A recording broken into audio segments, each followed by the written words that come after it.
at the University of Miami. He's going to talk to us about music voice, redirecting oppression through children's interaction. So Victor, the floor is all yours. Thank you. I hope you can hear me well. As you can see from the title, what I'll be presenting today is a way of raising the voices of children. This is really a part of an interaction process that I lived through with the students that were part in this process. These are elementary school children that we work together with. And it's the process through which we confronted some of the struggles and some of the realities they were facing, and how we attempted to change some of those oppressing conditions through the use of music.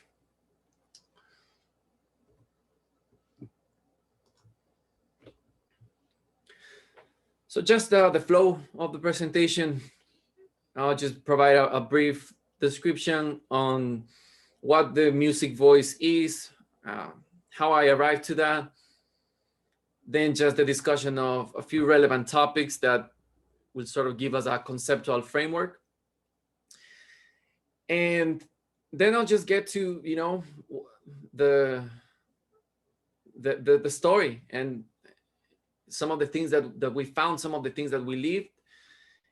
And at the end, I'll disclose a little bit more of the specifics, the procedures, maybe some of the technical aspects of how this was carried out. And we'll end up with some conclusions and potential implications.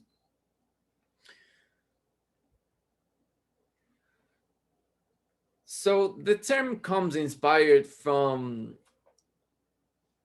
this photo voice methodology. If you're not familiar with the photo voice, in a general sense, photo voice is sort of a technique where community members, for example, might use photograph to document some of their concerns, some of their perceived problems, and then these photos are used to present the story to, you know, policymakers, to somebody that has sort of enough power to help create some transformation, some changes based on these perceived problems. So it's a participatory methodology, and that's where it was inspired. That was the process that inspired this, but instead of photography, we're using music.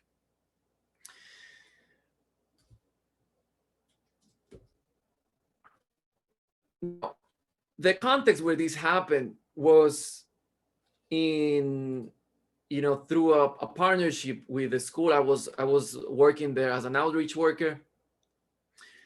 They put me to, you know, develop a music program in partnership with the school. Now this is, I would say, some of the segregated areas here in Miami. Over 95% of the student population were African American in the school, and therefore their culture, from what the students share, is really based on rap, based on rap culture, hip hop culture, and rap as its main musical component. Now, from here on now, there is some explicit language that may hurt some sensitivities, but that's just the nature of what we live through in this case. So just some of it, this cultural symbols that rap represents, will just address part of this. Some of the controversies. This is it's a popular song from one of the rap artists that, you know, children were listening to, and I shared with you so that we can analyze some of its elements. You see, just off the get-go, right? It starts shit, oh, this, that, and you see here in italics some components that, when listened together, you know, might be a little bit controversial, right? Particularly when children are listening to that.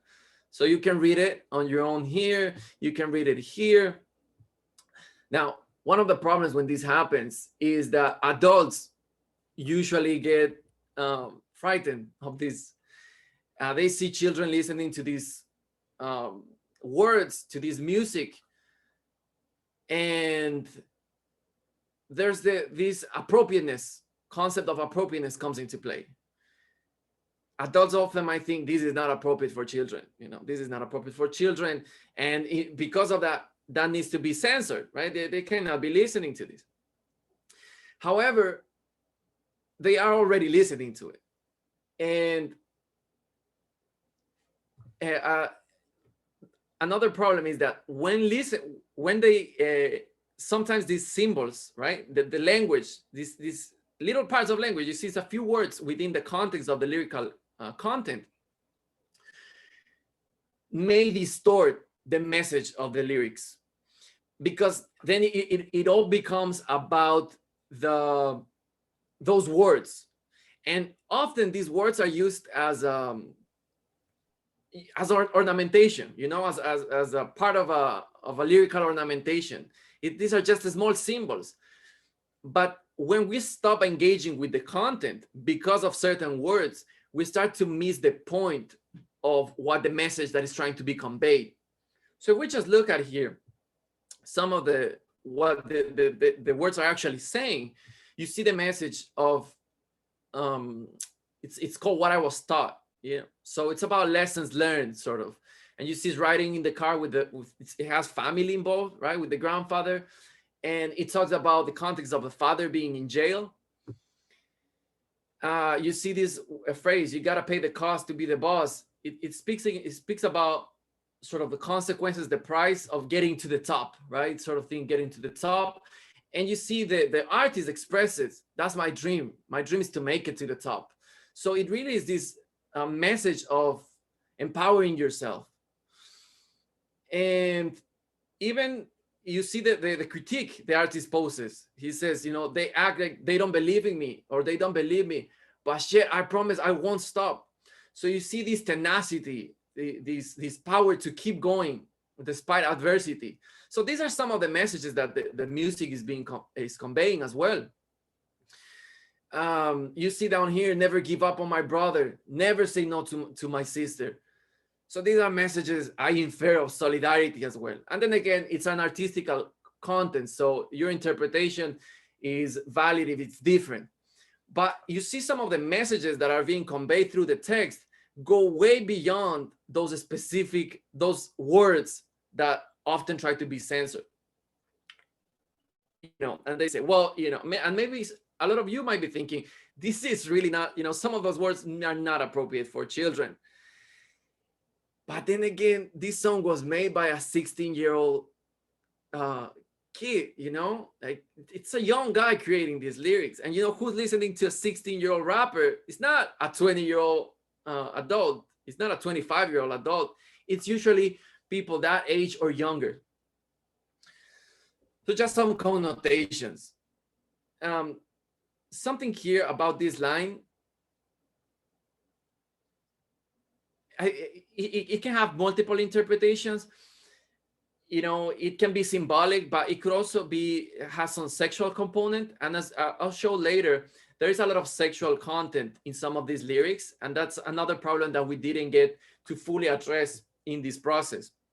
But that's something for further thinking, and I will get to that.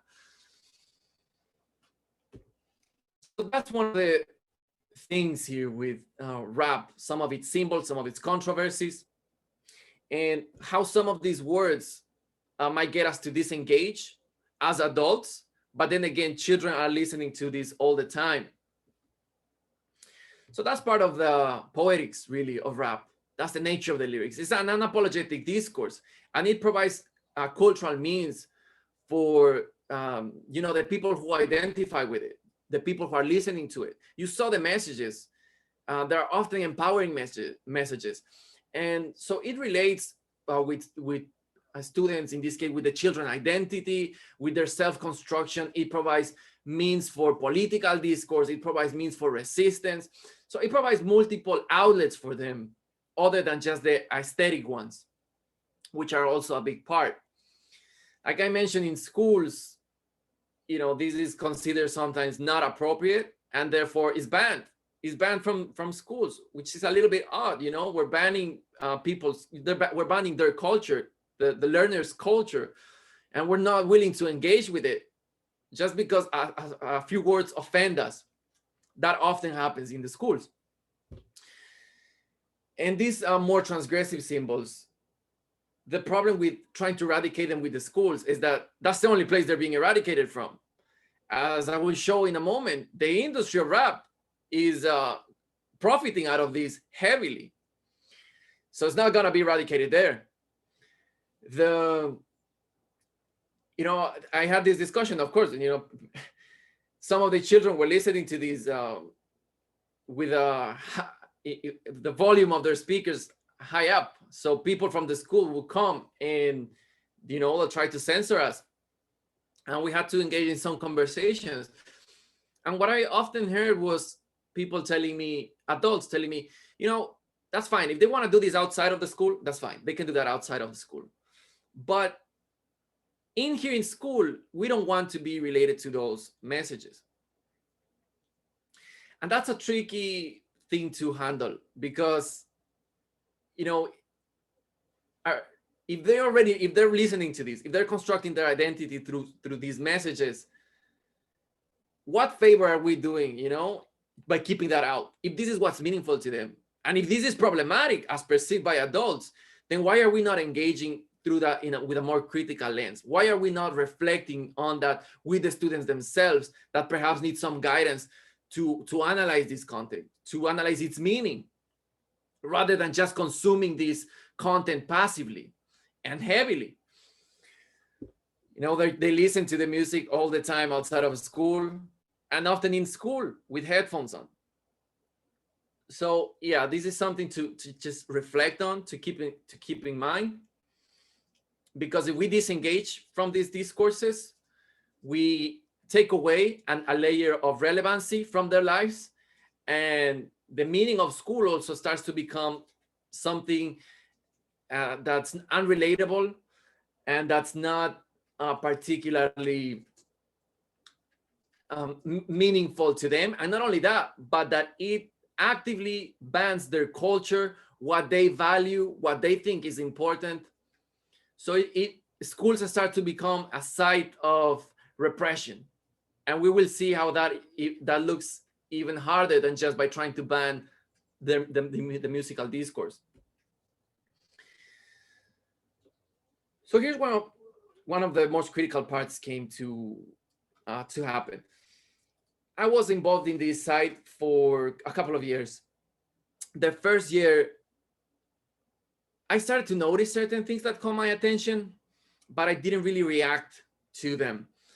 I noticed, when we were engaging in different types of activities, and children were relating to themselves freely, moving around, often other adults from the school will come in, interrupt the session, and tell children to stay put, to not move, to be quiet, to the point that sometimes they were listening to the music they wanted to listen, they were singing it, and I was there trying to develop a music program. I was like, this is fantastic. They're singing the music they like, and adults will come in and tell children to be quiet, which was so odd to me. Often this assertive style of interaction, it's a very thin line between being assertive and being aggressive. So the first year there, I had already been familiar with other places in Miami that were similar. And I even started to think, well, this is somewhat normal. There's not much I can do.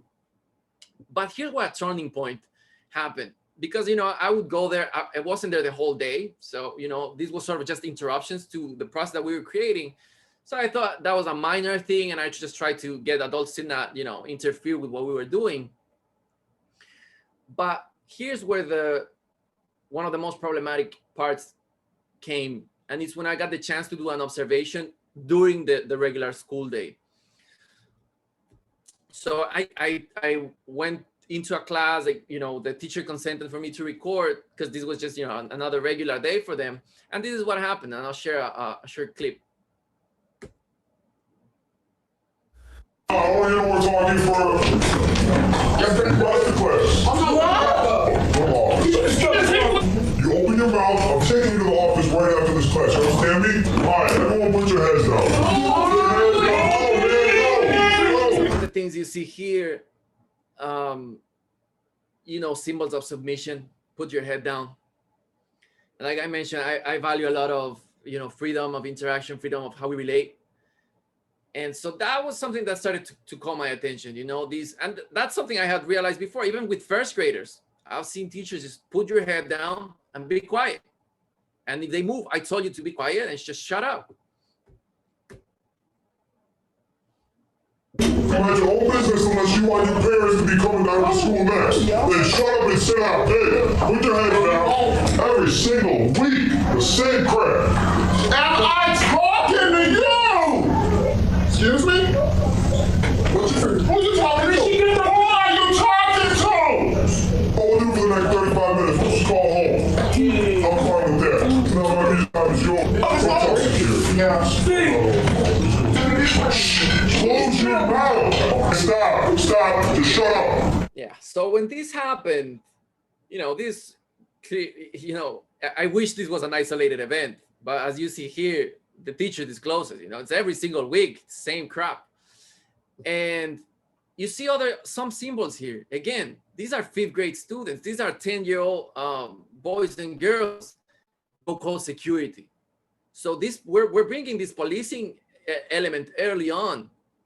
Close your mouth. Hey, they just wanted to speak. I saw them. They're kind souls. They wanted to participate. They wanted to learn. They wanted to move around. They wanted to relate to each other. But no, stay quiet. Put your head down. Shut up. So these sort of authoritarian and threatening models happen. Yeah, they wanted to be children. Yeah, you know, they wanted to be people, really. We all want to do that. We all do that all the time.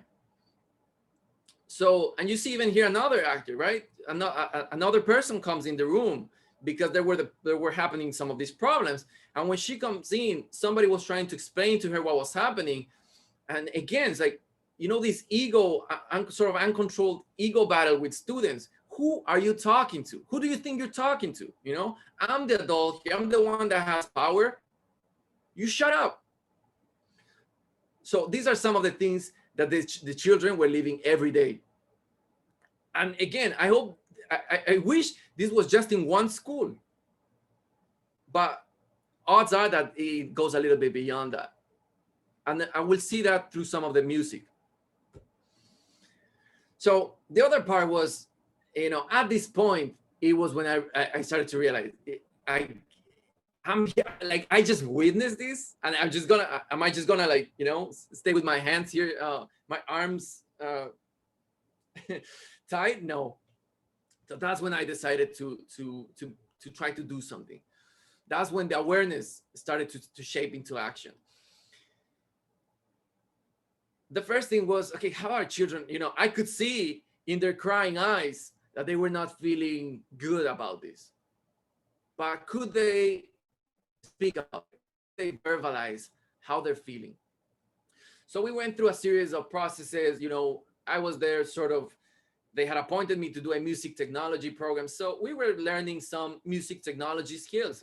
And part of that, using that equipment, I opened the space for them to learn how to use a microphone, set it up, and do interviews among each other. And this is what came out of that.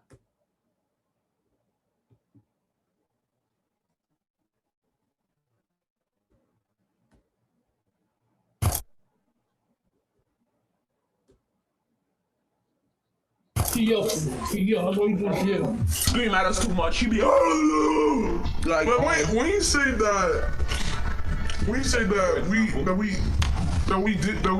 be disrespectful to him when we do He be it. screaming out of us. Calling us words, calling us stupid. Sometimes we feeling like we gonna cuss him out, but you know, I just gotta hold my. Did he yell at you? Yeah, Why? cause he don't like me.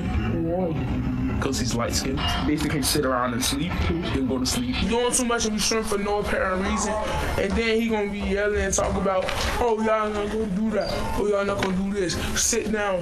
Oh, y'all gonna get a phone call. Oh, matter of fact, I'm gonna do that right now. These calls home are not as innocent as you might think. As, you know, I was just gonna talk with the parents. We're gonna have this constructive conversation. Because in these environments, you know, I had met multiple situations when some children would come crying to the space where we were working. When I asked what happened, like, no, the teacher said they're gonna go home. I was like, it's all right. Your mother loves you. She's gonna understand. And the response is, no, they're gonna whoop me. So there's violence, at home too. So that call home, when it's a threat, I'll call home because then you will get punished. And you also see here some elements of perceived racism from the students. You see themselves asking why. Why does he yell at you? Why doesn't he like you? Because he's light skinned. That's the perception of the student. Now, these may or may not be the motivations of the teacher, but that's how he was perceived. And you see some people, Jessica commenting here. Yeah, you don't want to get trouble at home, and you don't want to get in trouble in school because some scary consequences can come out of that. Is that the type of schools that we like?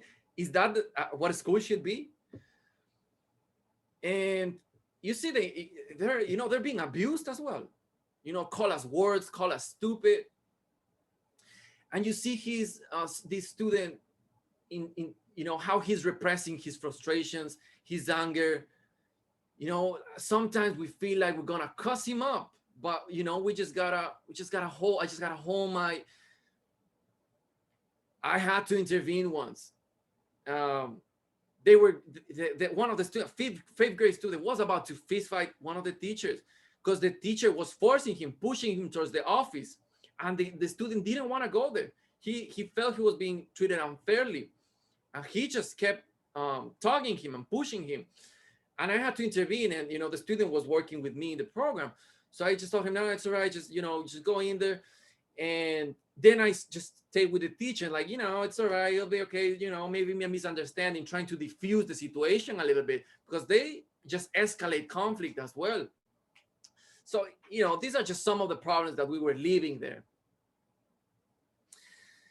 That was one element of the music voice, right? Just documenting the social interactions. And you see these, in this case, are children taking up the interviews on their own, talking among themselves, reflecting on their own problems through their own actions. The other element of the music voice was the music they listened to. So this was a very naturalistic environment. I shared with them 4 months. And in that space, they had the liberty to choose their tasks, to choose their music. So what I would do is I would collect what they were listening to. Often research on musical preferences has a little bit of an artificial side to it. They might, people might ask through surveys based on specific selections, but this case was much more localized to the group of students. And the way I was doing it is, if they were listening to something, I would just write it down, what they were listening to, or ask them, what's the name? And so they would engage in a conversation about that music. And then I after collecting all those songs, I did a content analysis, which, I sort of tried to analyze the content of the lyric, grouped it according to categories, and then I sort of did a frequency analysis. So I collected a total of 50 songs. Now, what was interesting about this is that first this was collected December 2019. So all the music that I collected was a year old. And this speaks of the rapid shifting preferences of children. I think if we went to do this right now, the music would come up 2020, 2018 at this point, it's old. It's old music. Nobody's listening to 2018 music at this point. So that was something that caught my attention. Music is very new. So, and if you're a music educator, you can't keep track of all these trends. But the only way to learn about them is to learn with students, to ask them, to see what they're listening to engage with that content.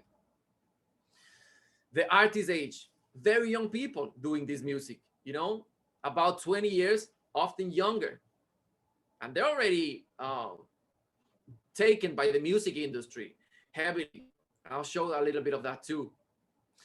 The content, this is in terms of frequency from the songs I analyzed, from more frequency to less. And these are just some of the themes, but accumulation of money, shootings, issues with police, sexual activity, drug consumption and trafficking, guns, pain, struggle, distrust, loneliness, imprisonment, luxury. If we take art as a reflection of society, welcome to our society. And if it's not yours, this is the society that these artists are living. And this is what they are reflecting through their music. And honestly, it's not that different from what most of us live. But where did these people come from? You know, where did these rap artists come from? They were elementary school children too, you know? They probably often had to endure the same type of abuse that I showed in how these children live. And then that's what comes through their music. And of course, other historical and systemic problems that we face here as a society at large. Some examples. This was, again, remember, 2019. And this image is also from 2019. But this was released 3 months before I took this shot, and it had already 80 million views. That's a lot of views. This is impacting a lot of people are consuming this. So in 3 months, 80 million, that's a large impact that these artists have. The guy you see right here, and you see the symbols that I mentioned. You see the drugs, you see the luxury, you see over here the money accumulation, right? And by the way, this guy died January 2020. Why? Overdose. 20 years old he was, dead from drug overdose. This guy right here, he's the one that wrote the first lyrics that I showed. He's a little bit older now. And, you know, I just saw this yesterday, didn't get the chance to update it. But you see here, he was 20 years old and he had 4 kids already, 20 years old, 4 children. If you go to his Wikipedia page right now, he's, 21, and this has been updated to 7 children. So he's 21 and has 7 children. By the way, he's in jail right now. Why? Charges of drug trafficking and gun possession. So these are the models of the children with whom I work with. These are their heroes. These are their role models. These become more relevant authorities than the school authorities because they are not trying to repress their culture. They are actually providing with cultural means and they are expressing their realities.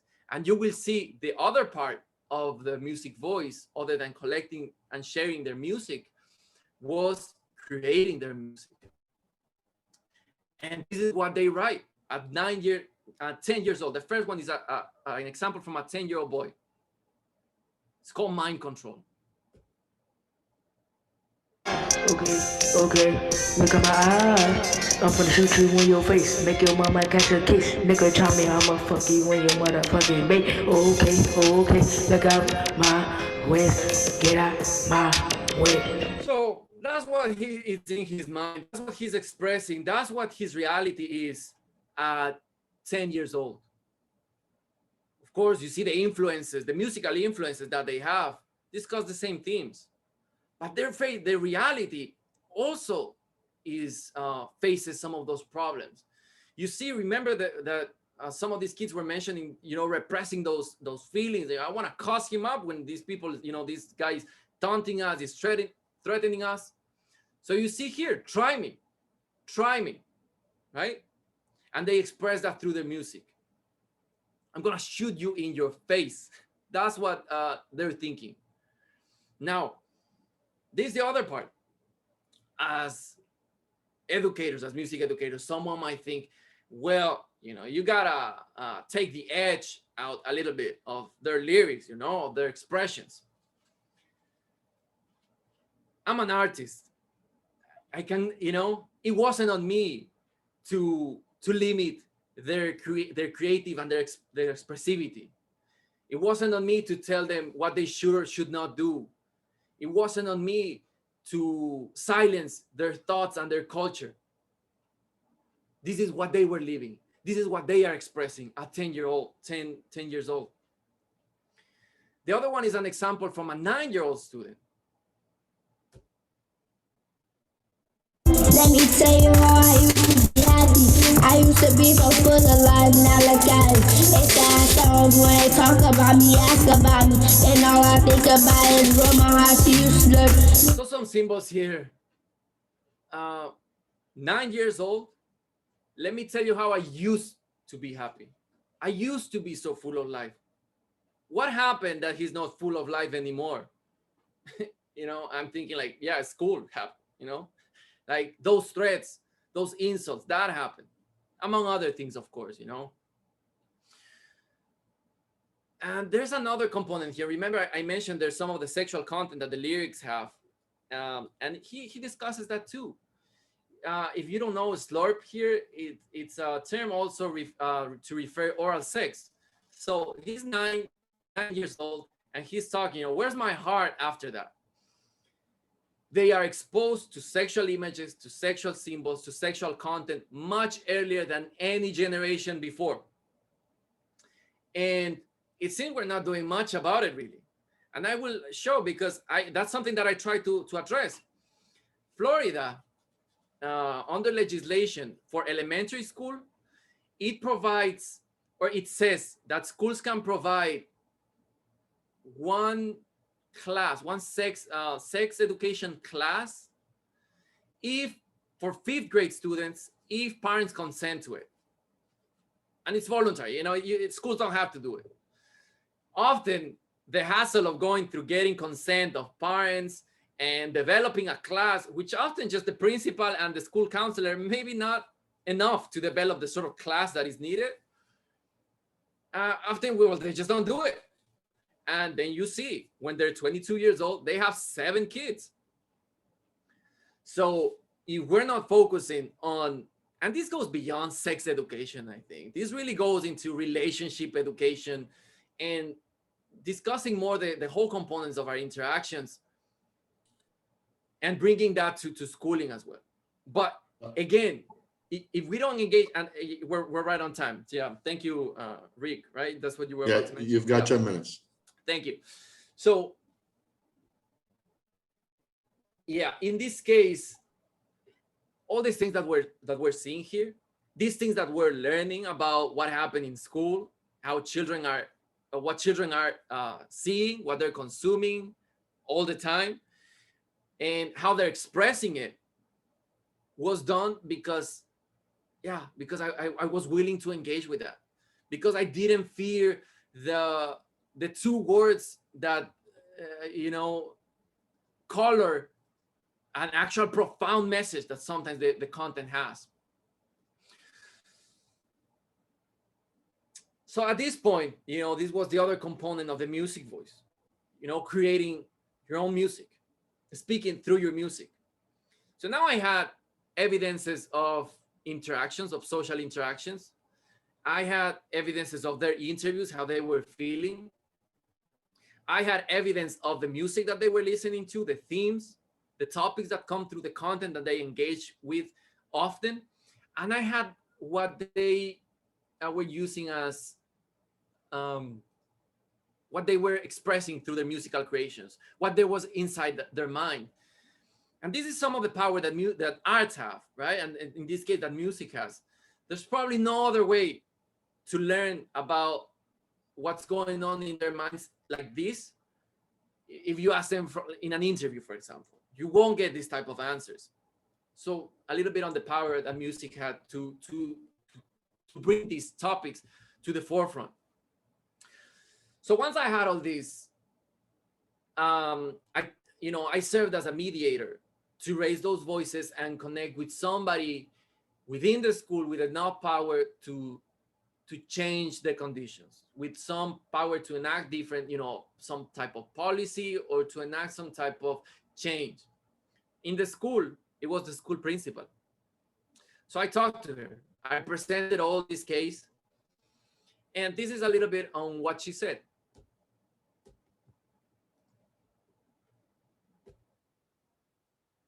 But I'll bring it up, to kind of, be mindful of what you say, how you say it, when you say it, and just try to come up with a better way, to approach those kinds of situations. And yeah, they may be different from kids, in another, area, demographics, whatever, but they still deserve the same, human respect with times where things like that happen. Not that we condone it in any way, shape, or form. I mean, I can see making maybe even some kind of a sensitivity course, right? But the district offers things like that. It's something that I could tap into. Got all of that, and I'm gonna see what I can do. Just to put something in place. But I'm definitely gonna mention it in the next meeting. So, but when I went to talk with the principal, I wasn't expecting much. I didn't know what is it that we could do. I wanted to go with her and see, is there something that we can do?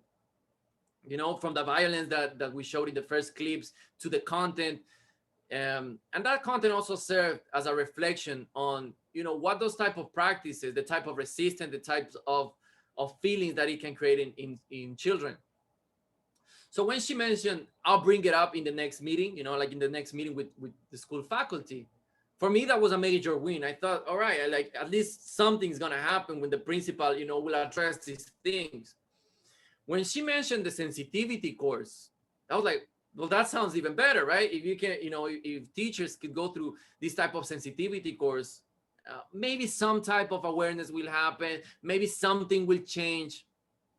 I mean, honestly, we're not expecting some radical change, but at least something, if something can happen to steer us in a better direction.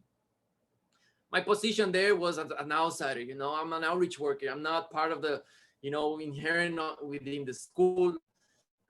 And it wasn't on me to transform the whole school reality. But that's why I went to the principal, because it was on her. And what was interesting is that she mentioned, she was aware. Of course she was aware. These things happen. Not that we condone it, And so I think that was also an interesting value in terms of bringing an outside perspective and also sharing this documented evidence, right? Because one thing is just going and stating my opinion, saying, hey, I think teachers are a little bit violent here. I'm gonna be like, well, yeah, but it's a difficult situation. But now showing a whole range of evidence, it really brought a different type of reflection.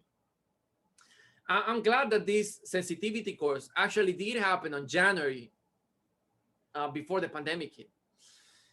Unfortunately, the school partnership ended after the pandemic because, we couldn't get in touch with the school again, and then the principal changed.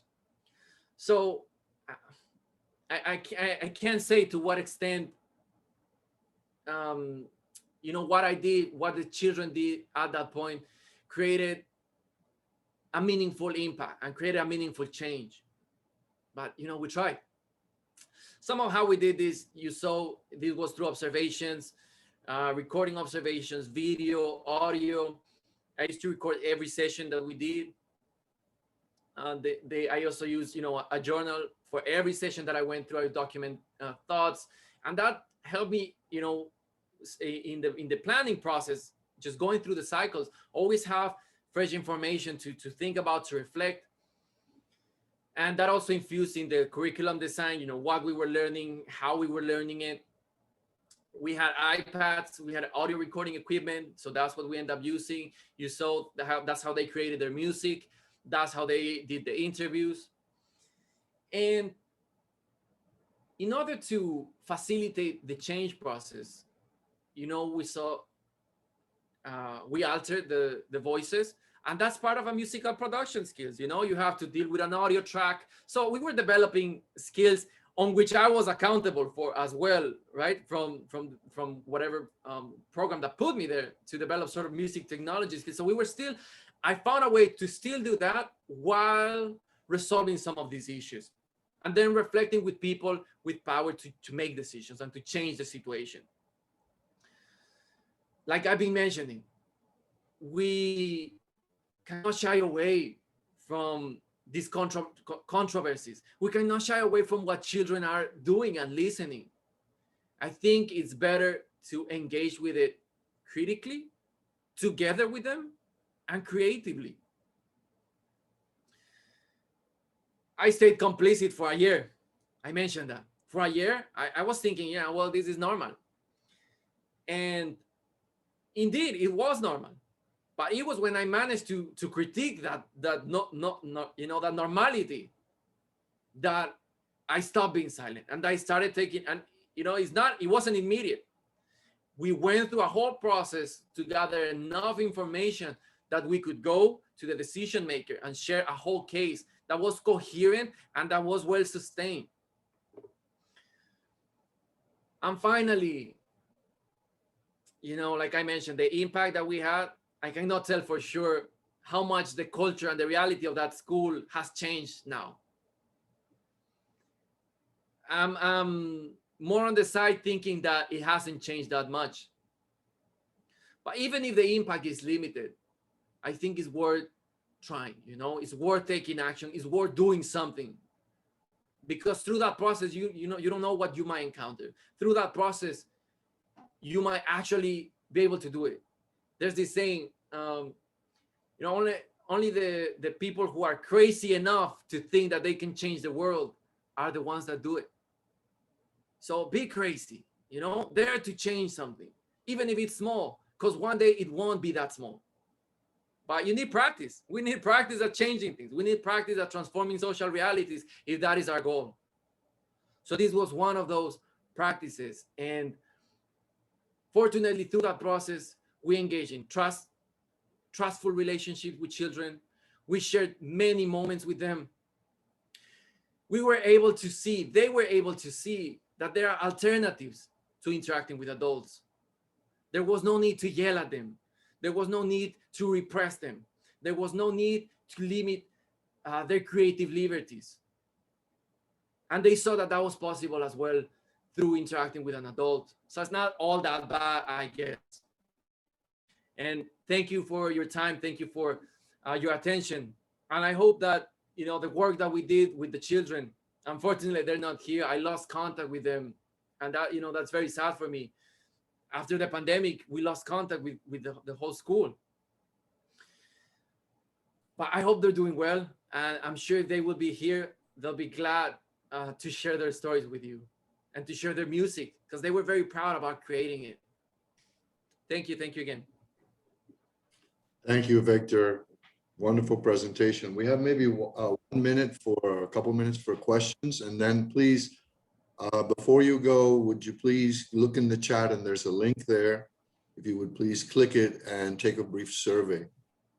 Victor, just more of a comment than a question, that if you look at popular music, even going back to the turn of the 19th century, and you look at for example, ragtime, which was introduced, a popular dance that was it was music and a popular dance that was introduced in the 20s, and was really looked at as being very socially unacceptable and vulgar and so on and so forth. And then you look throughout history, you look at the blues, which is the foundation of rock and roll, and the blues is very misogynistic, very violent, and often describing drinking and things of that nature. Never mind rock and roll and its propensity for promoting drugs, and particularly during the 60s and 70s, the psychedelic era. So, and in the 80s, of course, a lot of music promoting cocaine use, which drug use. So these issues of popular music, I think, affecting the psyche of young people, I think is not a new issue. What I think is new is that up until recently, and I hate to use the word censorship, but up until recently, there was a certain amount of censorship, in particular in terms of what got radio play and what could be purchased by young people. With the digital age and the death of radio, and now the ability for anyone to download anything from anywhere at any time, I think the tasks of what you're trying to achieve is much, much more difficult now, because you mentioned how the exposure to such a young age, that exposure was impossible when I was a child because music was only heard through the radio, and the radio filtered that type of thing that that a young person could listen to. I don't think I heard a record with a bad word on it till I was an adult. That's not the case anymore. So I commend you for what you're doing, and it's going to be a tremendous challenge to deal with things like that. Yeah, I mean, I agree with you. One of the things is that the type of access that children have now, it's unprecedented. Right? We're facing challenges unprecedented to any generation in history. So we cannot keep doing, what was being done before. And you mentioned, censorship maybe was, that's what, I guess that's where we came from. That's why it's often adults are thinking, we need to censor this. But censorship is not working no more, No. And so we need to find alternatives. We need to find more critical and creative ways of engaging with it so that they can learn, they can also, children can reflect on the meaning of these things. And if they want to keep reproducing that, because it's on them as well to take action for what's going to be their society, They're not just passive agents in this. They have agency. So through reflecting on what has happened and what other artists are reflecting as their society and their problems, they can choose to, do I want to have the same problems? What can I do? And it's not an easy task. Also, doing something different is not easy. But if we're not thinking about it, how can we start doing it? Yeah, I mean, even to the point where at one point, even the promotion or the being discovered and promoting and becoming an artist, an influential artist, is being bypassed by just simply going directly to YouTube. And how do you manage that? How do you regulate that? How do you stop that? It's practically impossible. Anyway, thank you so much for your presentation. It was a very fascinating, very interesting presentation. I'm really glad that you came and gave the presentation here at the symposium. I wish you and the children that you work with the best of luck, and I really want to thank you for participating. Thank you very much, Victor. Thank you. Great presentation. Anything else? We have about maybe 1 minute, and then I got to jump to another session.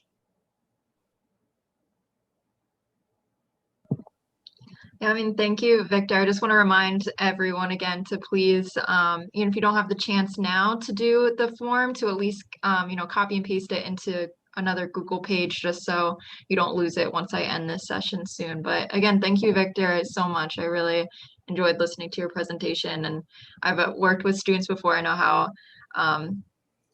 it's sad to get so engaged with the students and then have to leave them. And I can definitely admire the work that you put into working with your students. So thank you for all the work. Okay, someone asked about what form. If you click the link that's in the chat, that'll take you to the form. It's a Google Doc. This is Dr. All right, everyone. Thank you very much. I have to get ready for another session. So thank you very much. I appreciate everything. And Victor, best of luck. Thank you. Thank you. Thank you, everyone. Thank you. Thank you so much.